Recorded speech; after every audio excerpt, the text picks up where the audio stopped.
Hello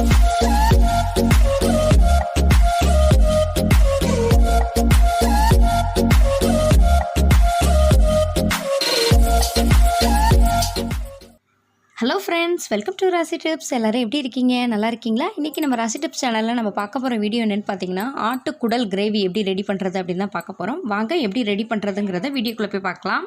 friends, நம்ம ராசி tips சேனலில் ஆட்டுக்குடலை ரொம்ப ஈஸியாக எப்படி க்ளீன் பண்ணுறது அப்படின்னு வீடியோ நான் போஸ்ட் பண்ணியிருக்கேன். நீங்கள் இன்னும் அந்த வீடியோ பார்க்காம இருந்தீங்கன்னா, உங்களுக்கு அந்த வீடியோ தேவைப்படுச்சுன்னா அந்த வீடியோட லிங்க் இந்த வீடியோ கீழே டிஸ்கிரிப்ஷன் பாக்ஸில் கொடுக்குறேன், செக் பண்ணி பாருங்கள். இப்போ ஆட்டுக்குடல் எப்படி சமைக்கிறதுங்கிறத பார்க்கலாம். ஆட்டுக்குடலை நல்லா க்ளீன் பண்ணிவிட்டு நல்லா சுடுதண்ணி போட்டு வாஷ் பண்ணிவிட்டு தண்ணியெல்லாம் நல்லா வடிய விட்ருங்க. தண்ணி நல்லா வடிய விட்டால் தான் அது கவுச்சி அடிக்காமல் இருக்கும். நல்லா வடிஞ்சிருக்கட்டும். இப்போ ஒரு குக்கரில் நான் தேவையான அளவுக்கு ஆயில் சேர்த்துக்கிறேன். ஆயில் நல்லா ஹீட் ஆகட்டும். ஹீட் ஆனதுக்கப்புறமா இதில் ஒரு துண்டு அளவுக்கு பட்டை சேர்த்துக்கோங்க. அடுத்ததாக 1/2 டீஸ்பூன் அளவுக்கு ஜீரகம் சேர்த்துக்கலாம். இது ரெண்டும் நல்லா பொரியட்டும். கருகாத அளவுக்கு அடுப்பை சிம்லே வச்சுட்டு பொரிச்சுக்கோங்க. அடுத்ததாக நான் ஒரு பெரிய வெங்காயத்தை நைஸாக கட் பண்ணிவிட்டு வச்சுருக்கேன். அதையும் இதில் சேர்த்துட்டு நல்லா வதக்கிடுங்க. வெங்காயம் நல்லா ஃப்ரை பண்ணிட்டிங்கன்னா அதோட ஸ்மெல்லும் நல்லா இருக்கும், கிரேவியும் நல்லா டேஸ்ட்டாக இருக்கும். இப்போ வெங்காயம் நல்லா வதங்கிருச்சு. இந்த ஸ்டேஜில் நம்ம அலசிட்டு வச்சுருக்கிற இந்த குடலை சேர்த்துடலாம்.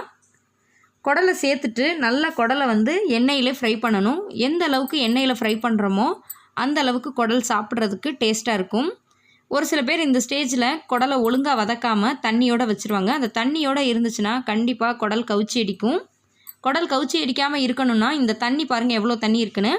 இந்த தண்ணியை நல்லா நம்ம வத்துற வரைக்கும் நல்லா சுருள நல்லா கிண்டணும்.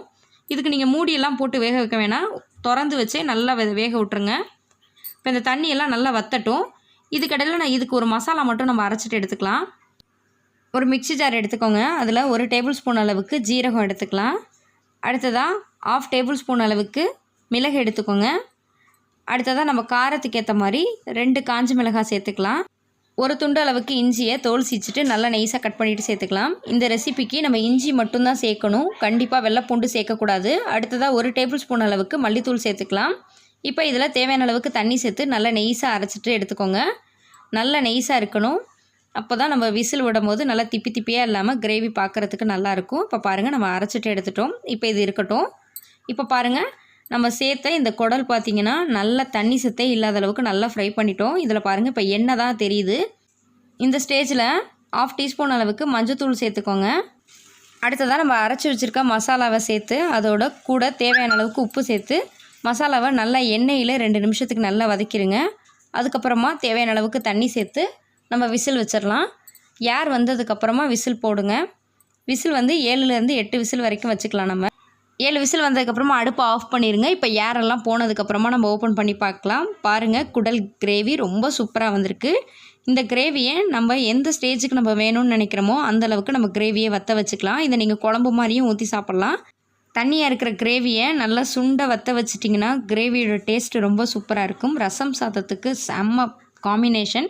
கண்டிப்பாக நீங்களும் வீட்டில் ட்ரை பண்ணி பாருங்கள். ட்ரை பண்ணி பார்த்துட்டு எப்படி இருந்துச்சுங்கிறத மறக்காமல் என்னோட கமெண்ட் பாக்ஸில் ஷேர் பண்ணிக்கோங்க. இந்த வீடியோ பிடிச்சிருந்துச்சுன்னா வீடியோவை லைக் பண்ணிட்டு உங்கள் ஃப்ரெண்ட்ஸ், ஃபேமிலி, ரிலேட்டிவ்ஸ் எல்லாருக்கும் இந்த வீடியோவை ஷேர் பண்ணுங்கள். நீங்கள் இன்னும் நம்ம ராசி டிப்ஸ் சேனலை சப்ஸ்கிரைப் பண்ணாமல் இருந்தால் சப்ஸ்கிரைப் பண்ணிட்டு மறக்காமல் பக்கத்தில் இருக்க பெல் ஐக்கானை கிளிக் பண்ணிடுங்க. அப்போ தான் தினம் நான் அப்டேட் பண்ணக்கூடிய வீடியோஸ் உங்களுக்கு உடனுக்குடன் நோட்டிஃபிகேஷன் வரும். தேங்க்யூ ஃபார் வாட்சிங். Thank you friends.